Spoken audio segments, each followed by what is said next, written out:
Es infección, infección, infección, y nunca hacen la cistoscopia porque no hay infección. Ya cuando hay enfermedad metastásica, ósea, pulmonar, hepática, pueden haber otros síntomas. Muy pocos pacientes debutan solo con hematuria microscópica, pero si yo tengo un paciente mayor de 50 y 60 años que viene repetidamente con hematuria microscópica, tengo la obligación de estudiarlo. Si tengo un paciente jovencito, esto son otras cosas. Cuidado con aquellos pacientes que tienen dilatación del tracto urinario superior. ¿Por qué? ¿Alguien tiene idea por qué tengo que ver el tracto? ¿Qué tiene que ver la vejiga con el riñón, con el uréter, doctor? ¿Usted sabe? Sí sabes, piensa. ¿Qué tienen en común la pelvis renal, los uréteres, la vejiga y el tracto entero? Tú sí sabes, Cali, no seas chismoso. Piensa. ¿Qué tienen en común? Si no sabes, piénsalo. ¿Alguien? Tú no, tú sabes. ¿Alguien? El tejido urotelial. El tejido urotelial es común. El tejido urotelial, la vejiga está cargada con urea, con creatinina, con sodio, con todas las cosas que el organismo va expulsando, ¿no es cierto? Porque para eso son los riñones, para depurar todas esas cosas. ¿Se acuerdan? Fisiología básica, la ley de la membrana. Un soluto o un solvente tiende a igualar las concentraciones a través de una membrana. ¿Recuerdan eso? Entonces, ¿por qué no se reabsorben a nivel del tracto urinario si la concentración es notablemente diferente? Por el urotelio. El urotelio es una especie de celofán impermeable que no deja que los solutos que estamos botando los reabsorbamos o los diluyamos jalando agua de las células. Entonces, ese tejido está en el pelvis renal, en los uréteres, en la vejiga. Los tumores de células uroteliales, que es de los que estamos hablando ahora, son comunes a todas esas zonas. Por eso cuando encontramos un cáncer en la vejiga, tenemos la obligación de pedir una tomografía de abdomen y pelvis o una urotomografía. No vaya a ser que el problema esté viniendo desde arriba. Todo tiene lógica. Ven qué bonita, qué sencilla que es la medicina. Entonces, este es el estadiaje, esto lo puede encontrar en cualquier libro, acaba de cambiarse recientemente. ¿Qué es esto? Esto es una clasificación que tenemos nosotros para diferenciar la agresividad del tumor no músculo invasivo. Hace muchos años la agresividad era un grado 1, un grado 2, un grado 3. Este era el problema, el grado 2. ¿Por qué? Porque era el cajón desastre. Cuando no sabían si era un grado 1, lo ponían un grado 2. Cuando estaba seguro que era un grado 3, lo ponían un grado 2. Entonces, siempre quedaba una duda. Entonces, le reclamábamos a los patólogos, ya dijeron los patólogos, vamos a hacer una cosa. Vamos a hacer de bajo grado y de alto grado. Se acabó la fiesta. O es de bajo grado o es de alto grado.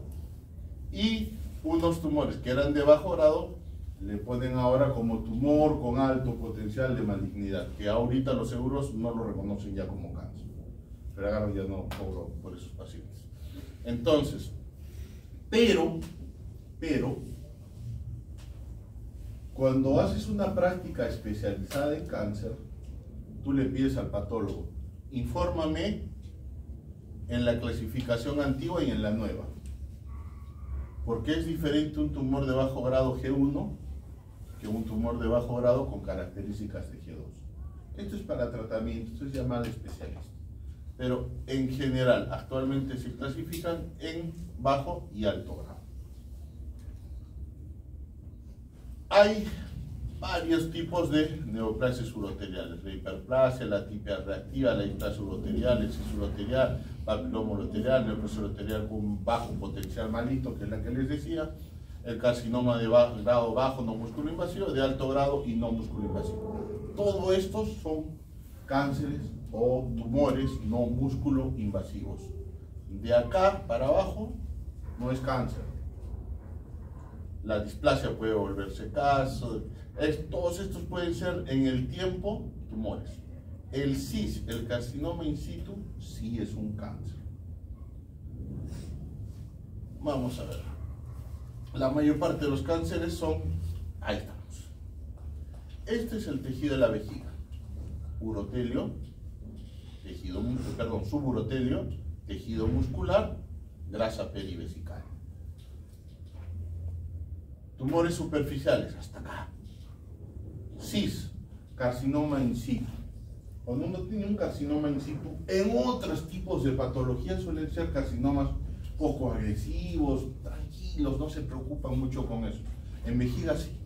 Este es un factor de riesgo, de recurrencia y de progresión. No es bueno el CIS en cáncer de vejiga.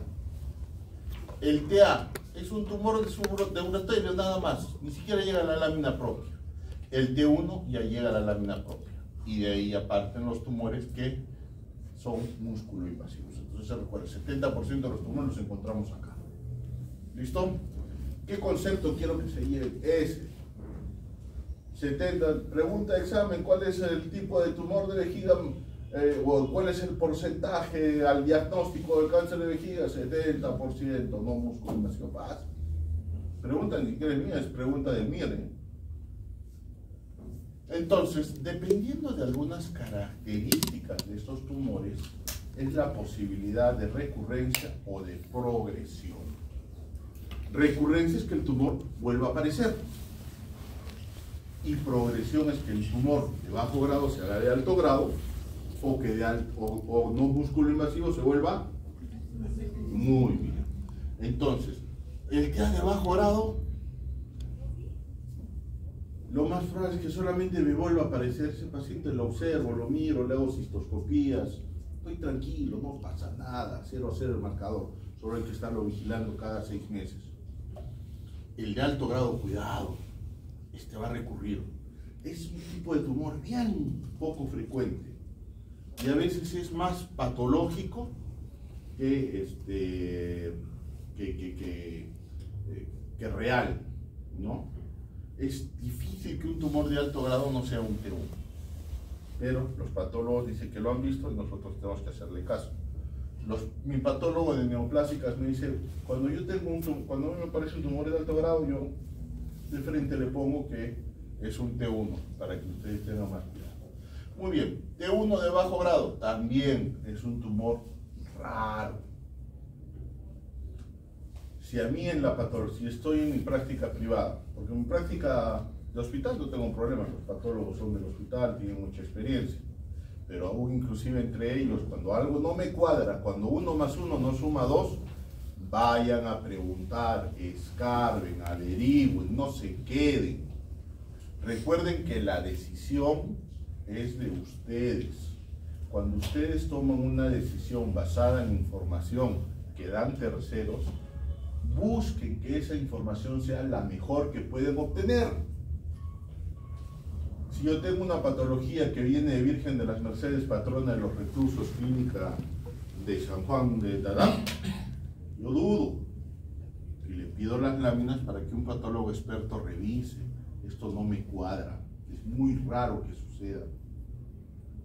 Inclusive cuando es otro tipo de patología y no conozco al patólogo, puede ser un extraordinario patólogo, pero cáncer representa entre el 20 y el 25% de la patología que se ve en un hospital general.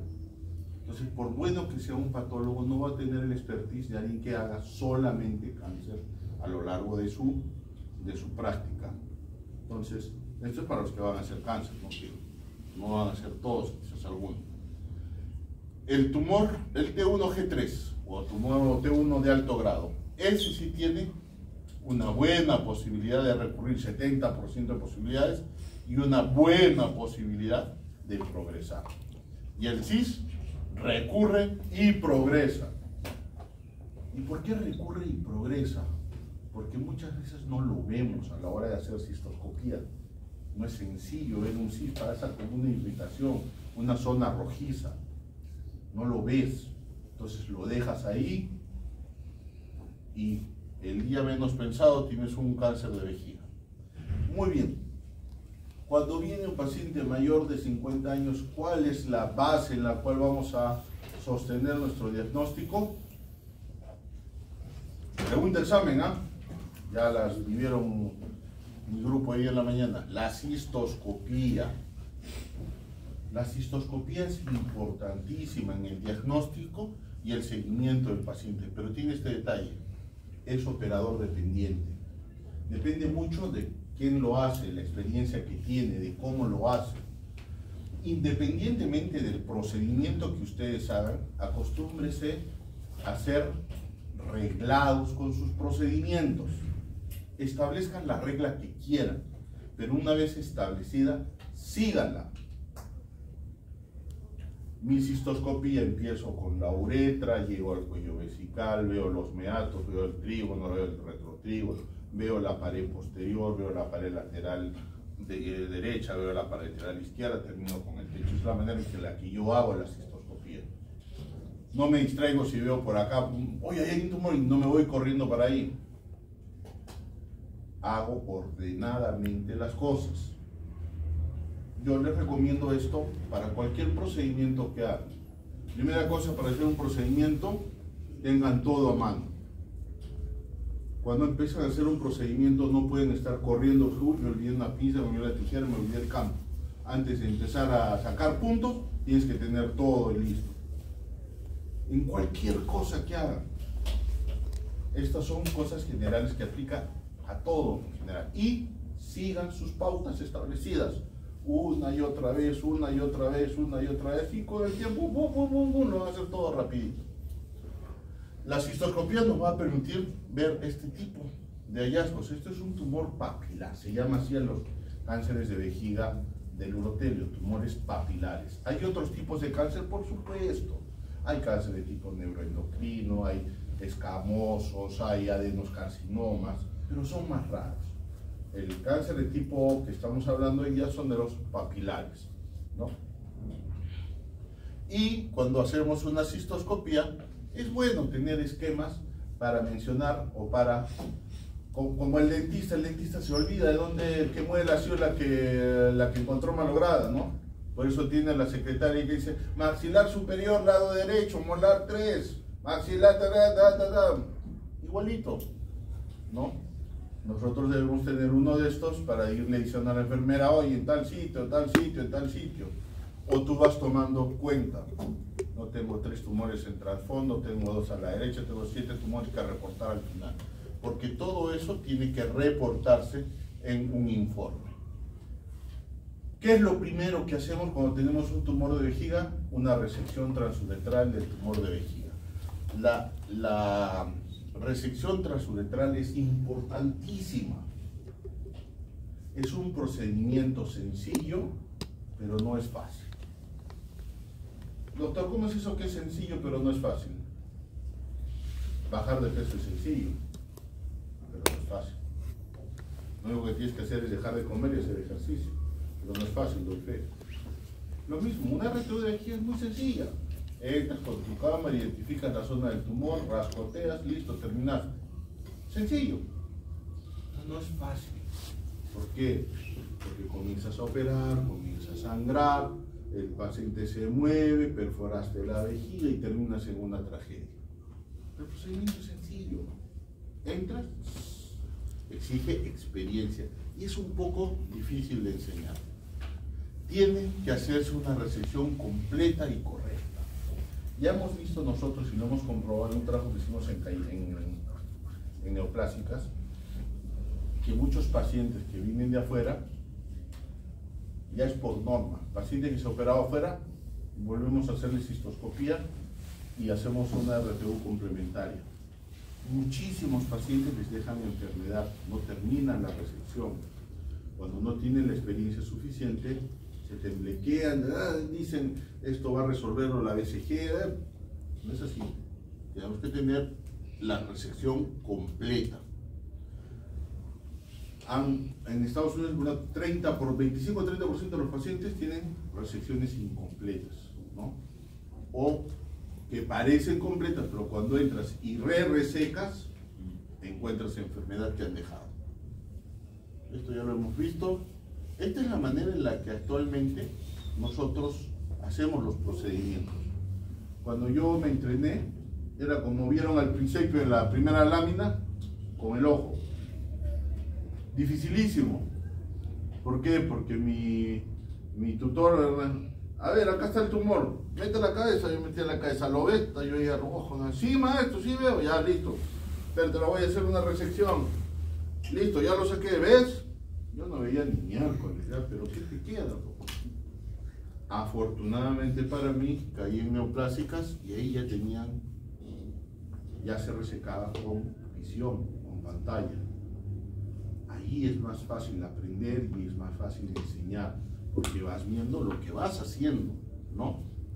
Entonces, los maestros antiguos al principio era un problema para ellos acostumbrarse a resecar viendo una pantalla, para ellos era más sencillo hacerlo bajo visión directa.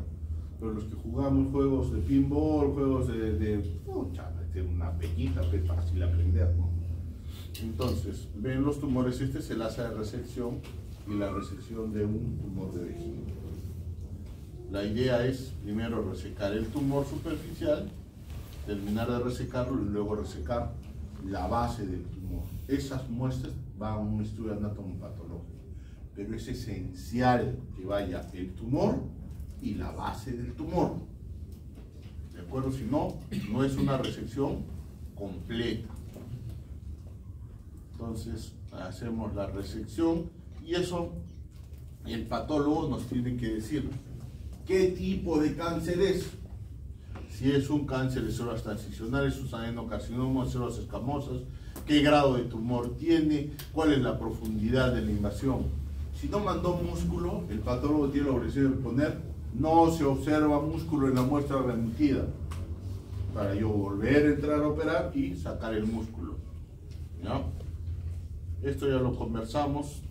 El grado y la profundidad de la invasión vascular, el CIS asociado, el número de tumores, y si hay tumores de células uroteliales que tienen diferenciación escamosa, por ejemplo. Esos que tienen diferenciación divergente son tumores más agresivos, más peligrosos. Entonces, los tumores de vejiga no músculo invasivo se clasifican según grupos de riesgo. El grupo de riesgo es para saber qué tan probable es que me vuelva a salir o me progrese. Bajo riesgo o alto riesgo. Este bajo riesgo lo voy a mirar. Este riesgo intermedio le voy a dar, por ejemplo, mitomicina, y este alto riesgo no menos de BCG. Entonces, tumor de bajo riesgo, solitario, menos de 3 centímetros, alto riesgo, T1G3, recurrente, múltiple, posibilidad de progresar a 5 años, menos del 10%, alto. ¿Qué pasa cuando yo tengo un tumor T1G3 que lo he operado completamente? Y le doy BCG y me recurre a los 6 meses. ¿Alguien sabe? ¿Qué tan malo es? Es muy malo. Es muy malo. Si tú has dado el BCG adecuadamente, si el tumor ha sido resecado adecuadamente y te recurre tempranamente, tienes la obligación de discutir dentro de las opciones de tratamiento con este paciente una cistectomía radical. Es decir, sacar completamente la vejiga. Hay cosas nuevas que se están empleando. Cuando hay resistencia al BCG, puedes usar, antes lo único que teníamos era volver a resecar y volver a darle inducción de BCG, que no es tan buena idea, pero ¿quién quiere perder su vejiga? Emplea a alguien que le va a sacar toda la vejiga. No, es una cirugía enorme. Entonces resecamos, volvíamos a la inducción, pero hay cosas nuevas que se están usando. Inducciones con mitomicina, termoterapia. Hay una cosa como un pretzel que va soltando gencitabina a lo largo del tiempo, sensacional, ¿no? Pero no lo tenemos disponible en el país. Nosotros miramos desde afuera como niños que miran la juguetería. Ya dijimos que después de la resección, 2/3 pueden desarrollar recurrencia entre los 5 años. Y a los 15 años recurren el 88%. Estos T1G3 son los más perversos. ¿Cómo prevenimos la recurrencia y la progresión del tratamiento? ¿Cómo tratar el CIS? Primero, quimioterapia intravesical. Mitomicina, oxorubicina, tiotepa. Lo que más usamos en Perú es la mitomicina. ¿Por qué? Porque es poco agresiva, porque es facilita de usar, te vienen en ampollas de 20 miligramos, en 2 patadas están tus 40 miligramos que necesitas preparados y le ponen el tratamiento al paciente.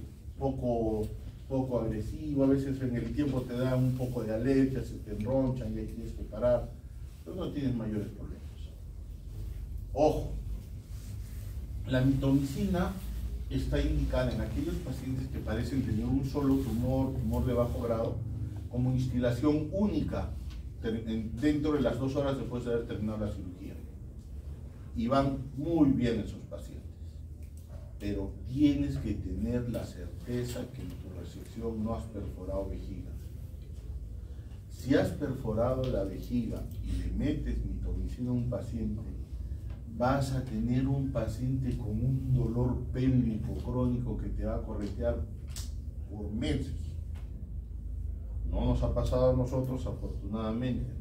Le pasó a un argentino que presentó su caso, que dijo, y me llamó la atención porque le pusimos mitomicina y el paciente comenzó a quedar con dolor pélvico. Doctor, le digo, ¿perforó vejiga? No perforamos. Tiene que haber perforado vejiga. No hay otra manera en que ese paciente pueda haber tenido dolor pélvico. La única manera es que si tienes un evento asociado con algo que tú sabes que puede pasar, se te ha pasado inadvertida, pero has tenido una perforación, le has metido mitomicina y esa mujer está como está porque no te diste cuenta. No cierren los ojos a las cosas. Es muy fácil esconder la cabeza debajo de la tierra. Los problemas no se resuelven solos.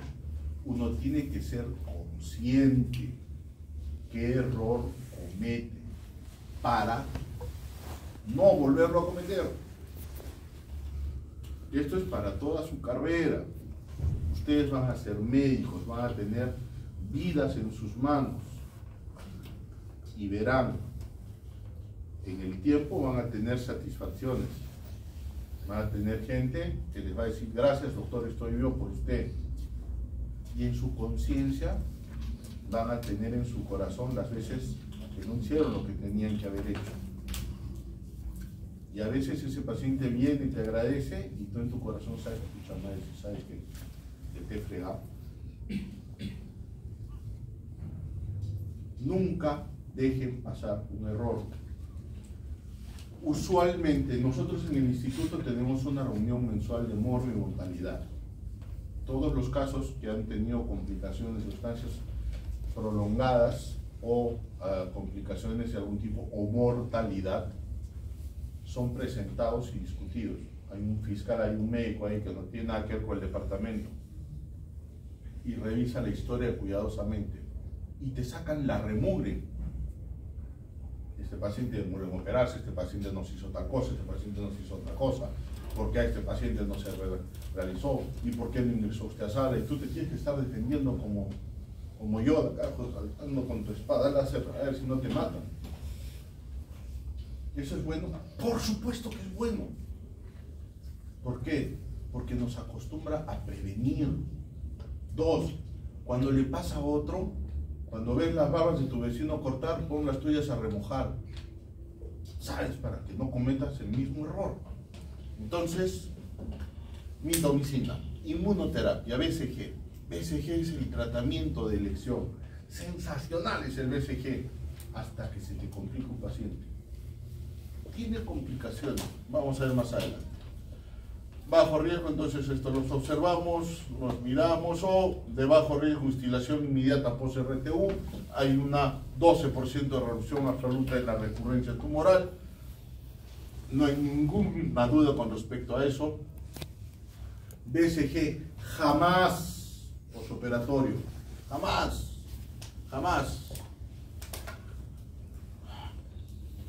No músculo invasivo de riesgo intermedio. A estos pacientes generalmente les vamos a dar mitomicina. BCG o mitomicina, que es más efectivo. Pero BCG la guardamos, ¿por qué? Porque BCG es muy tóxica. ¿En qué sentido? BCG los dejamos para los tumores de alto riesgo. ¿Por qué? Porque la idea es prevenir o retrasar la progresión o disminuir la recurrencia. 37% de reducción en progresión al compararlo con RTU solo o con quimioterapia intravesical. Son estudios bien establecidos. Usualmente teníamos antes cepa CONAUT, actualmente solo tenemos en el país cepa TAIS y hay otras cepas que se venden en el mundo. Acá una BCG te cuesta como 600 soles.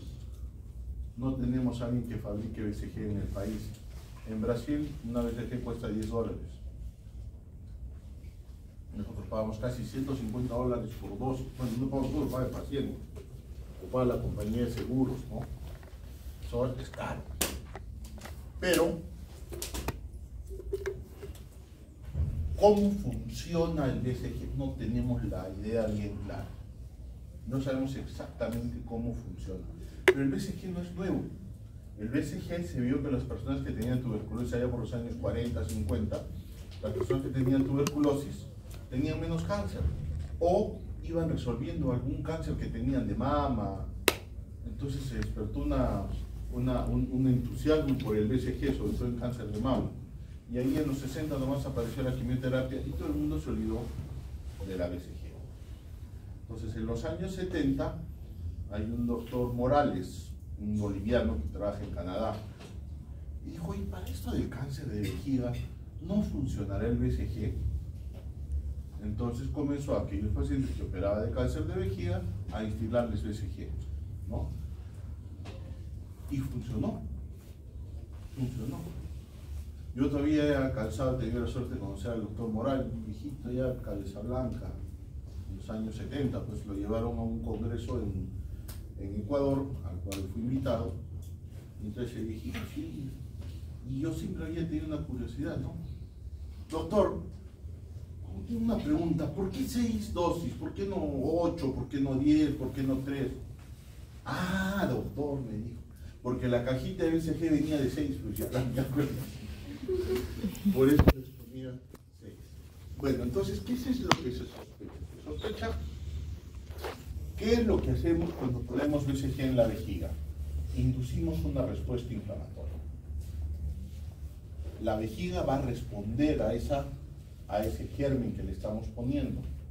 Entonces se generan citoquinas, inmunoglobulina A, un mayor recambio del tejido, un montón de cosas que aparentemente cuando el cáncer de vejiga es superficial, recuerden que los urotelios tienen descama cada rato, ¿no? Probablemente eso es lo que va a hacer que funcione esto en estos casos de vejiga, de cáncer de vejiga no invasivo, ¿no? Hay que hacerlo más o menos a las 6 semanas para que se diera la fibronectina, dar la respuesta inflamatoria, destruir las células tumorales. Ya estamos, ¿no? Muy bien, pero uno, resecar todo el tumor visible y electrofulgurar el CIS. A veces el CIS no lo vemos, no estamos seguros de que sea. Actualmente hay tecnología como la cistoscopía con luz azul o la cistoscopía con luz fraccionada que te permite ver con mayor facilidad las áreas sospechosas de CIS. ¿Está indicado usarla? Sí, por supuesto que sí, pero es una joroba porque la cistoscopía con luz azul tienes que ponerle 1 hora antes el aminoglutaminato, no sé qué cosa, para que cuando tú hagas la cistoscopía veas las zonas brillantes sospechosas. Entonces lo que hacemos nosotros es un truco, hacemos una difracción de luz que usaban mucho los gastroenterólogos y nos ayuda para ver las zonas sospechosas de CIS. La BCG, el esquema que más se usa es el esquema de LAN, que es una vez durante 6 semanas y luego por 3 semanas al tercer y sexto mes y luego cada 6 meses hasta completar 7 mantenimientos. No empezar hasta 2 semanas después de la RTU. Hay muchos efectos indeseables. La persona cada dosis que recibe le fastidia más frecuencia urinaria, más ardor, a veces hematuria. Si hacen fiebre, suspendes la dosis. Hay efectos indeseables que se pueden entender. Una persona puede ser hasta 38 de fiebre, porque la misma reacción inflamatoria va a generar.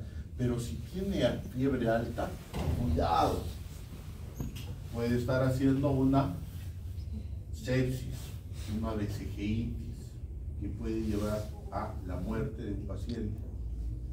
Yo siempre les recomiendo a los residentes y a los fellows que se entrenan conmigo, primero pon la sonda, si no sale sangre, recién pones la vacuna. Primero pregúntale al paciente, ¿has orinado sangre ayer, anteayer? Si el paciente ha orinado sangre, suspendes el procedimiento. ¿Por qué? Porque tienes la posibilidad de tener una zona venosa abierta. Tú le metes esto y le metes a la circulación general un BCG. Los pacientes pueden hacerte un problema muy serio. Lo más sencillo es una cistitis por BCG, pero lo más complicado es que haga una sepsis y se muere el paciente. Hay complicaciones que se manejan, pues, si tiene fiebre se pospone, si tiene sepsis obviamente suspendes. Algunos pacientes me han hecho paroxatitis por BCG. Pacientes le instilas BCG, de repente el paciente tiene molestias para orinar, examinas la próstata y encuentras una piedra de próstata, todavía con múltiples nódulos. Dices, pucha, se me pasó el cáncer de próstata aquí, ¿no? Este paciente. ¿Por qué? Porque hay un 25% de probabilidades que al mismo tiempo un paciente haga cáncer de vejiga y cáncer de próstata sincrónicos. Pero si ustedes hicieron su primer examen físico completo, retroceden a su primera hoja de la historia y miran ahí cómo fue el tacto rectal que hicieron. Si no tenía nada ese paciente y luego tiene una piedra de próstata, esa es una prostatitis por BCG. Y les va a subir el PS. Ahí va a simular que sea un cáncer. Muy bien.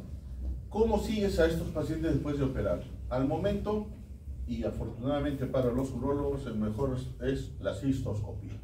Cada 3 mesecitos su cistoscopía al paciente y tú haces cachín. Marcadores y citología no han demostrado ventajas. Hay un montón de citologías que se han empleado, ninguna ha sido mejor que un control cistoscópico durante los primeros años. Entonces estos algoritmos los pueden encontrar en cualquier lado. Cuando tienen una RTU completa, lo clasifican bajo, en riesgo o alto intermedio, un cáncer invasivo, esos deben ir a cistoscopía o a estrategias de preservación de vejiga que vamos a ver adelante. ¿Cuáles son las opciones de tratamiento quirúrgicas en un paciente con cáncer de vejiga músculo invasivo? La primera opción y la que mejor va es una cistectomía radical.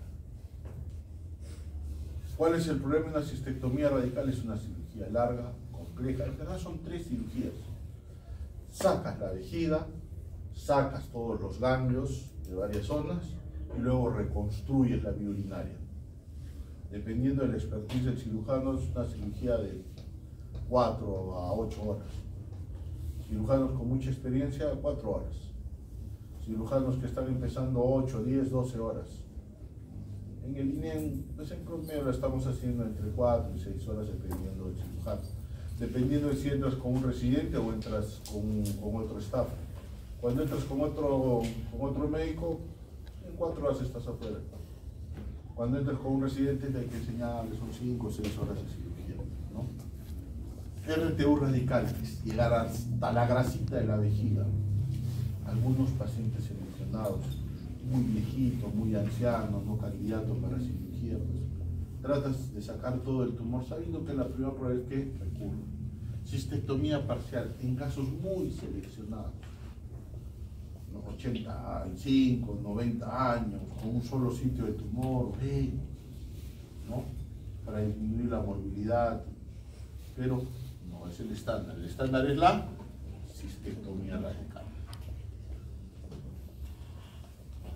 Entonces, hay abordajes de preservación vesical, como los regímenes multimodales que combinan la RTU con quimioterapia, con radioterapia. No tienen los mismos resultados en el control de la enfermedad. Nuestros amigos radiooncólogos y los oncólogos clínicos dicen que sí, pero los números no los avalan.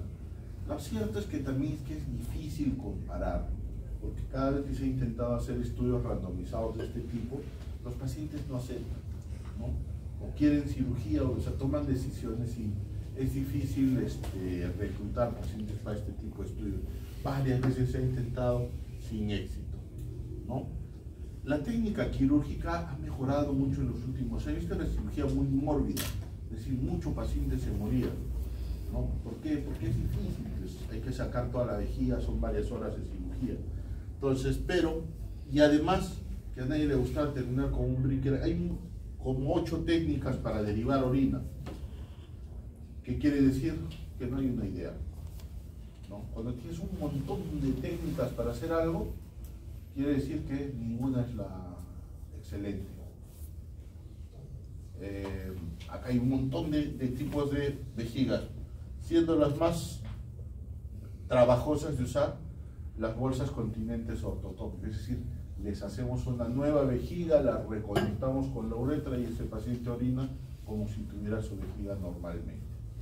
Es obviamente la técnica que los pacientes suelen preferir, pero es difícil, trabajosa, conlleva varios requisitos que deben cumplirse antes de ofrecer.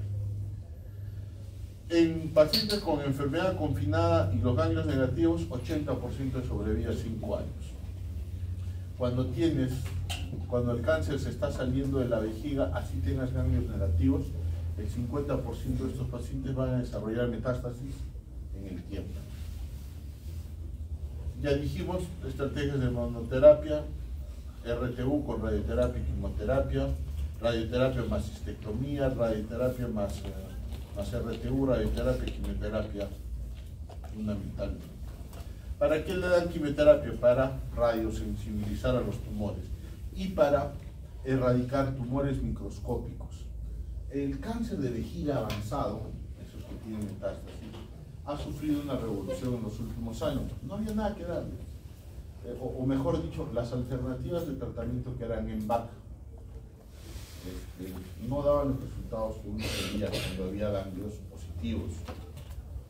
Durante cerca de 40 años no había un mayor movimiento en eso, pero recientemente apareció la inmunoterapia como una luz de esperanza para estos pacientes.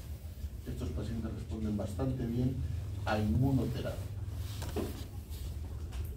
Mejorar los resultados de cistectomía con linfadectomía pélvica ayudante o quimioterapia no ayudante, sí, van mejor. Antes nosotros resecábamos hasta acá los ganglios, ¿ya? ¿Y por qué? Porque hubo un estudio del doctor Paulsen que demostraba que por encima de la bifurcación de las ilíacas había hasta una posibilidad del 8% combinada para que hubiera enfermedad metastásica de esa zona. Entonces hacíamos linfadectomía extendida. Recientemente, como recientemente estoy diciendo el año pasado, se ha publicado un estudio del doctor Slota, del doctor del Baylor, del doctor, ahorita se me olvidó el nombre, pero este doctor hizo un estudio multicéntrico en el que pedía que para que puedas incluirte en el estudio tomaras foto después de que hicieras tu resección. Entonces él con fotos veía si la linfadectomía había sido completa o no. No por el número de ganglios, porque eso es fácil hacer por número de ganglios. Tomas áreas que no están incluidas como áreas peligrosas y tienes un montón de ganglios en la patología, pues no sirven para nada. Pero actualmente no hay mayor beneficio, no vamos tan arriba. Quimioterapia neoadyuvante, sí, esto sí funciona. Un ensayo ha mostrado que quimioterapia neoadyuvante puede mejorar los resultados a largo plazo de los pacientes. ¿Cuál es la principal desventaja? Que se retrasa el tratamiento en aquellos pacientes que no van a responder a la quimioterapia. ¿Cómo diferenciarlos? Ahí está el detalle. No tenemos certeza bien de cómo diferenciarlos. Algunos proponen si el tipo de histología es basal o es luminal para diferenciar quién se va a beneficiar de quimioterapia o no, pero en verdad no está bien establecido. La RTU radical puede ser útil. La cistectomía parcial, ya dijimos, no se asocia como tratamiento estándar. ¿Por qué? Porque el cáncer de vejiga potencialmente es multifocal. Si puede venirnos desde la pelvis renal, puede estar en otros lados. Va a depender mucho de que selecciones el paciente adecuadamente.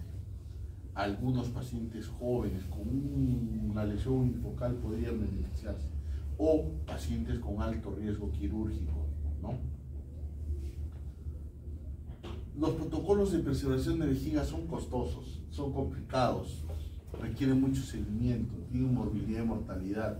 Y si fracasa la radioterapia para vejiga, es difícil operar.